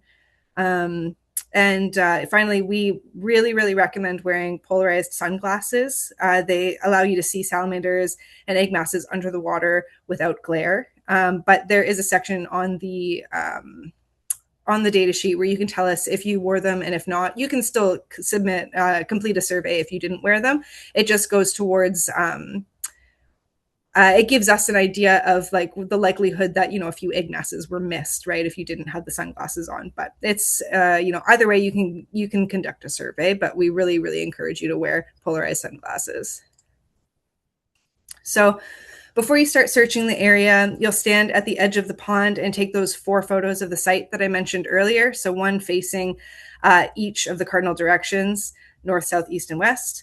Then you'll put your thermometer in the water. It needs to acclimate to the water temperature for a few minutes before you can get an accurate reading. So in the meantime, you can start filling out your data sheet or your app. So I'm going to go over the data sheet here. It's on 2 pages. The first page is largely collecting data about weather conditions and habitat. The second page has a table for recording your species observations, as well as a few definitions to help you fill out the first page. You'll see on the bottom there. So you'll include the date, names of observers, the pond's name, Latin long.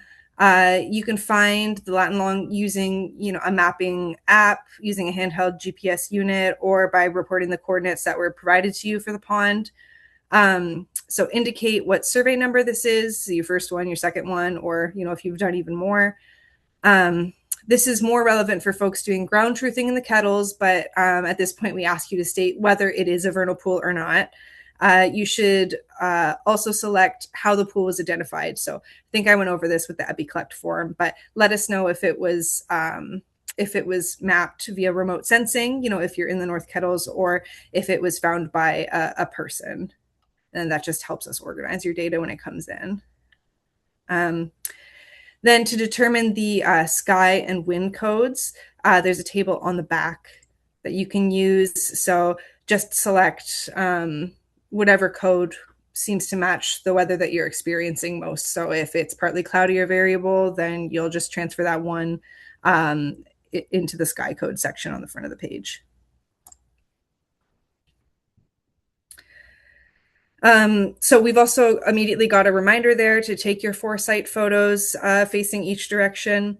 And then you'll move on to recording some data about the pond characteristics, as well as habitat features, disturbance, and other species. So you can estimate length, width, and max depth of the pond. You're also welcome to use a rangefinder or measure it out if you can, but not everybody has those tools, so we accept estimations. Water level is something that's new this year. So you're meant to basically estimate how full you think the basin is compared to how full it would be at its maximum. So it's a bit subjective, but some hints that could tell you if a pool is not completely full, or like if the basin is not completely full, could be dark rings around trees, trees that are in the standing water, which extend above the water line. Or even a muddy shoreline where water has recently receded from. So just do your best to make an educated decision for that one. I'm not going to go over every single field here, and hopefully a lot of them are intuitive to answer. But if you're unsure of how to complete any of the fields, you can check out the appendix in our salamander monitoring manual. on the website, or just send me an email. I'm totally happy to talk to you about anything here.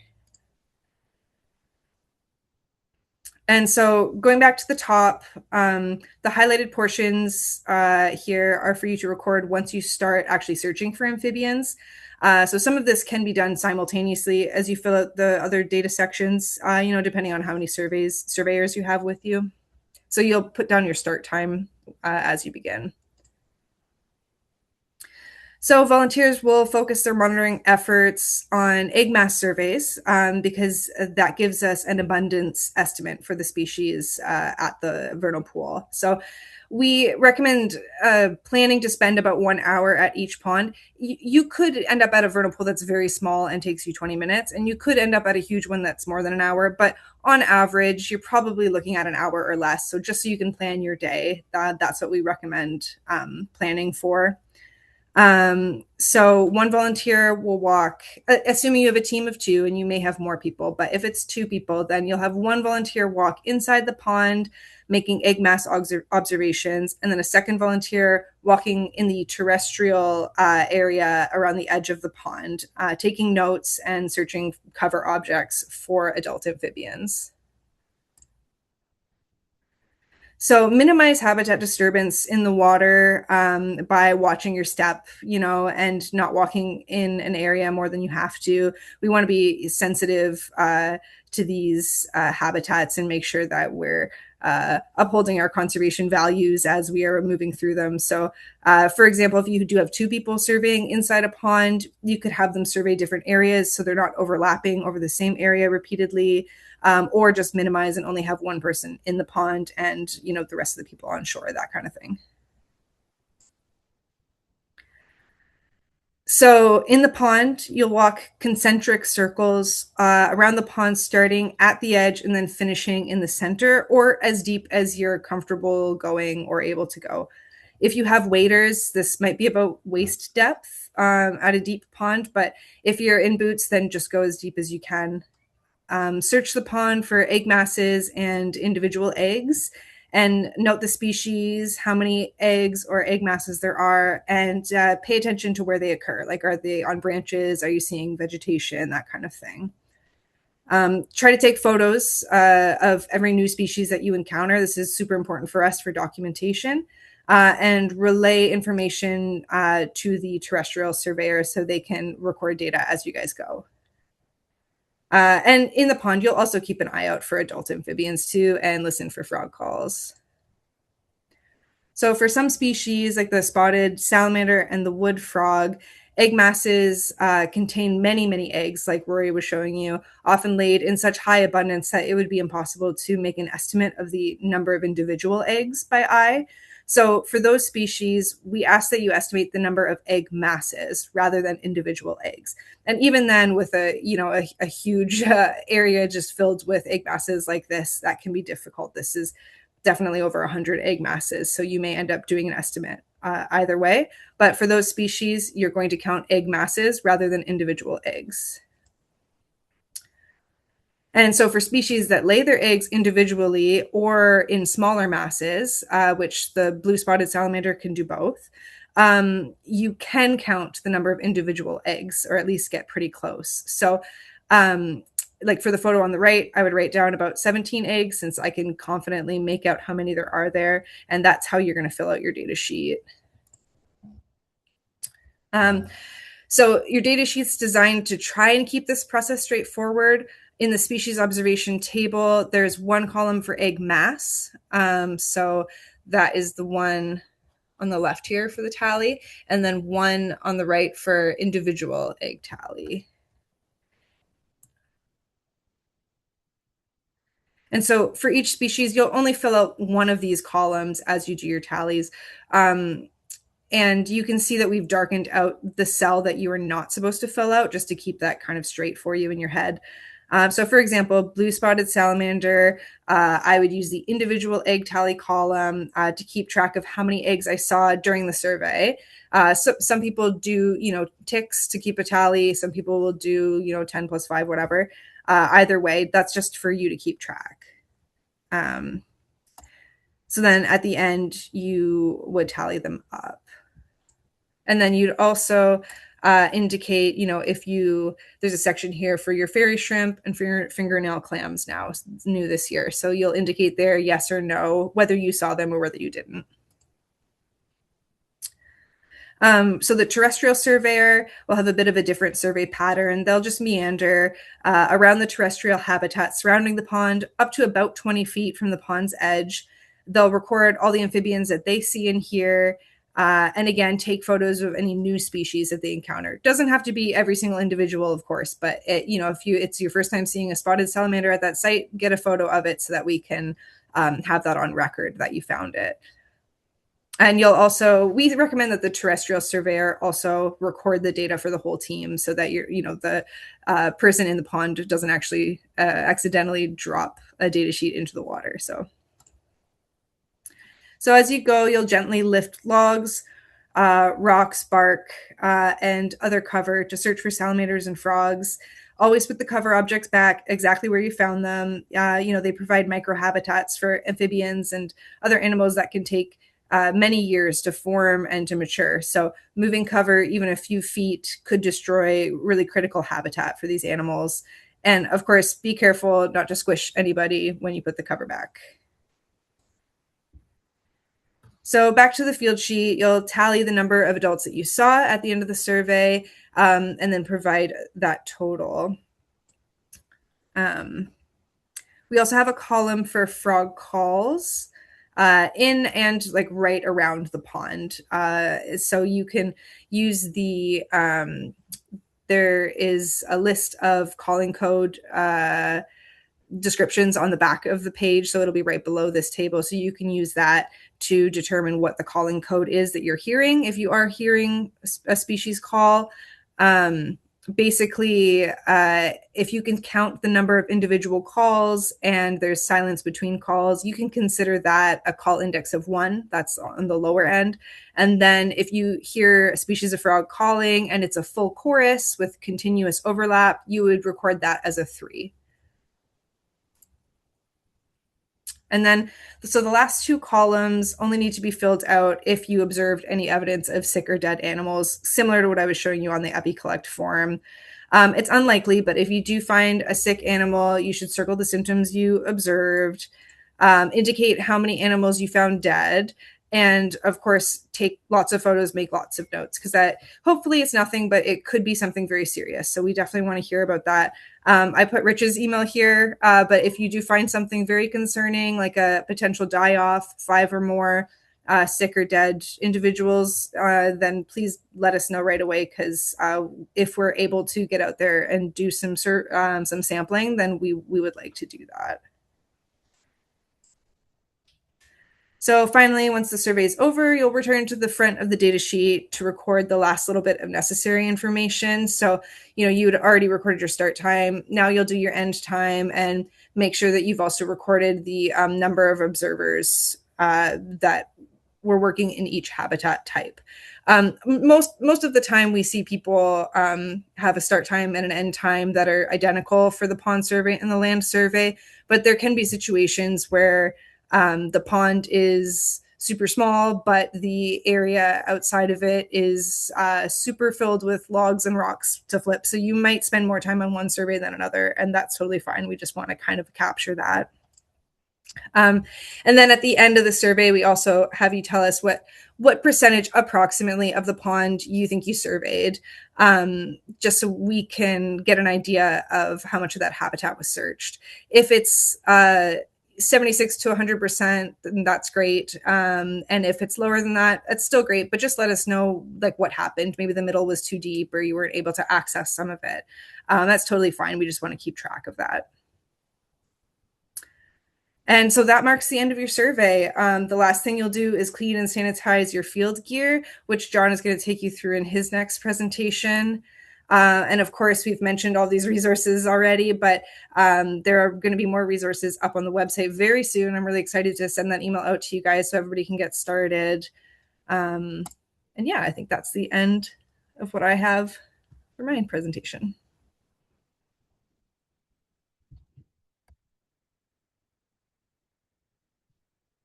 Oh, trying to get my video to go. It's taking its time.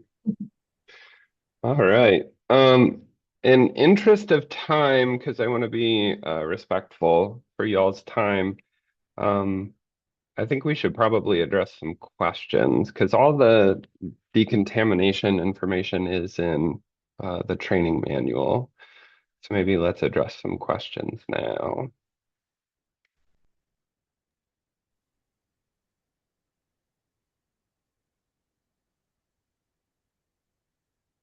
Feel free to throw it in the chat or unmute and ask.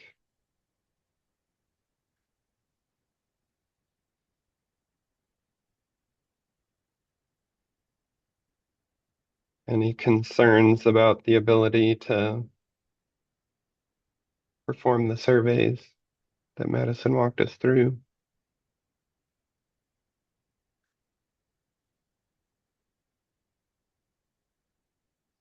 Well, maybe I go through decontamination and you guys throw in questions while that's happening, and I can finish that up in 6 minutes. Easy enough. Here we go. Now the question comes in. If we do the survey on the phone app, do we need to do the written sheet as well, Madison? No, definitely not. The phone app is totally complete. So if you decide to go that route, then you don't have to do the physical sheet. I kind of mentioned this earlier, just in case, since this is all super new to us, I might recommend bringing a field sheet with you just in case some of this technology fails. But we're pretty confident everything is going to go well. So I think it should be good.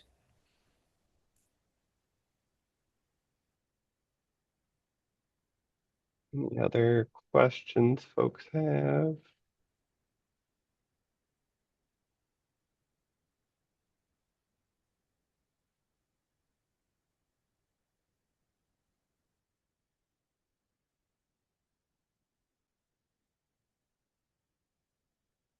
All right. Well, throw it in the chat and I will pause what I'm presenting. Do, do, do. Yeah, John, that sounds good. I'm just putting in the chat too, but I'll say it out loud too. Yeah, lots of info tonight. We don't expect you to remember everything, but that's part of the reason we recorded this. So you can go back and refer to things, and we have some great survey manuals and reference materials too. So yes, lots of info, lots of stuff to cover, but it's All right. all there to review if you need to. All right, well, I'll hit the highlights. This is what you're going to look like leaving the wetland. Just kidding. Ooh, apparently it doesn't want to advance. Here we go. Reasons that we should be interested in decontamination is, as was said earlier, we're worried about the both the amphibian and the salamander chytrid fungus and ranaviruses. You can see some photos here. We're also interested in not moving invasive species around. Many of you have probably had experience with some of these invasive plants. And if not these plants, then maybe these invasive invertebrates. And so when thinking about decontamination, here's kind of a general setup for decontamination, having brushes to scrub and some sort of cleaning solution. And I'll talk about the different solutions that are options. So here we go. Brushes, hand sanitizer, things to wipe things down, gloves, spray bottle, plastic bags to house animals, though I don't think we'll need to be doing that as part of the survey. Clean rinsing water, trash bags, tape for labeling, separate bags, containers, or totes. And then here, it's a lot to see on this image, but in general, as far as amphibian disease work is concerned, the three main things that people can use is Vircon aquatic. And though it's a little harder to get and has its issue, it is generally preferred over bleach because it's safe for fabric and metals and it stores really well. It remains stable for a week when diluted. The problem with bleach is that it's pretty nasty. It corrodes metal, it fades colors, breaks down fabrics. It actually inactivates pretty quickly in the sun. And in an opaque container, diluted bleach can last for a month. And so generally you want to keep things opaque with bleach. Ethanol is another example of something you can use. It is highly flammable and can be damaging, but another option as what's labeled here in the image. And so we want to make sure, that's a lot to look over. And those images can be made available pretty easily to you all. But the main point is do what you can. Minimally reduce travel between wetlands within one day, and clean and rinse your gear and allow it to dry because drying kills these pathogens. And traveling between nearby wetlands, try to remove as much substrate as possible from your gear as you're going from wetland to wetland. And use hand sanitizer between sites, and if possible, rinse hands as well so that the sanitizer doesn't get on any amphibians or in the water as you're sampling the next site. And that is the very brief, ending at 7:59, decontamination. Good job. Madison, do you have an update on field days or field trainings that are coming up? Oh yeah, good point. So I haven't checked the doodle poll. I sent a doodle poll out to everybody working in the North Kettles. So I didn't bother sending it to partners who it wasn't relevant for. Just tried to reduce the amount of emails I'm sending a little bit. But everybody in the Kettles should have got a doodle poll from me to book field trainings if you want to come. If you've come to the webinar, it's not mandatory to come to a field training, but we hope people do either one or the other or both. I think both is great. It's very fun to get in the fields too. So I sent that out, and it did look like, let me pull up my calendar. I mean, we haven't discussed it yet as a team, but it seemed like April 4th, which is a Saturday on Easter weekend, and then April 12th, the following weekend, which is a Sunday. It seemed like they were both pretty much equally popular with people. So we're going to have to, I guess, talk the four of us and see if we can make both of those dates work, but at least one of them for sure. And I'll send that out very soon as well. There's a couple questions, coming in. There's a question real about quick. EpiCollect. Yeah. There you go. Go for it, Rich. Oh, yeah. Thank you for bringing that up about the EpiCollect forum. I should have said that. I'm really glad you said something. And these instructions are going to be in the manual as well. But you're right. So anybody who's signing up for the EpiCollect forum, we have the project set to private. You can make public projects, but when the project is public, anybody can submit data, but then anybody can view the data as well. And so we're very cautious about releasing data to the public about species locations, that kind of thing. We are very hesitant to do that because we don't want to just provide salamander locations for potential poachers or something horrible like that. So we've set the project to private, which means when you sign up for EpiCollect, before you can submit data, you will have to send me your email address, and then I can add you to the project. So you'll have special permission to access the project. And you'll also, right now, there's not really any data that's been submitted because I made a brand new project for this year. But once there is data submitted, like I don't remember if you can only view your own data or if you can view everybody's data, maybe just your own, but you can view data. So that's why we have that restricted in that way. So I can you guys all have my email. I'm the one who's been talking to pretty much everybody, I think, but I'll put it in the chat anyway. And you can just send me your email right now and I can get you added like tonight, right after this. Ethan wanted to know if we could share the slides, and I told him that we would. Oh, yeah. I think that's something we could put on the website, Madison, like a PDF of the slides. That might work. Sure. Yeah, that's a good idea.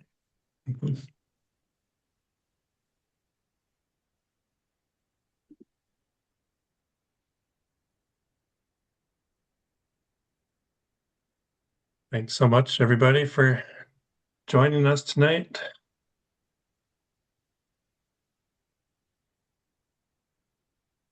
Forward to hopefully seeing some of you in the field sometime this spring. Lincoln and Oneida County, will there be vernal ponds in our area to survey? We can definitely come up with ponds in that area for this year, Oneida and Lincoln County. And then yeah, next year we should be expanding into the state forest. So we'll have a lot more to choose from. But I know we know of some in those counties right now that we could come up with. So yeah, back Cool. And channel those would us. be, just to clarify for the data sheet later, those would be not mapped via remote sensing, right? These would be previously known ones that the DNR Right. just has on file. Cool. Yeah, that's right. Until next year. Yeah. So maybe if you don't mind following up with me, if you guys want a list of some ponds in your area, just shoot me an email if you don't mind, and then we can get that to you in the next couple business days, probably. Yeah, we probably have more time for Lincoln and Oneida. It's going to be a while till they Oh, lose all the that's snow true. they Yeah, had. that's true. Yeah. But yeah, we can do that. Cool. Perfect. Thanks, guys. Good deal. Thanks everybody for joining us. Thanks, y'all. Good turnout. Yeah, Yeah, this thank was you, great. everyone.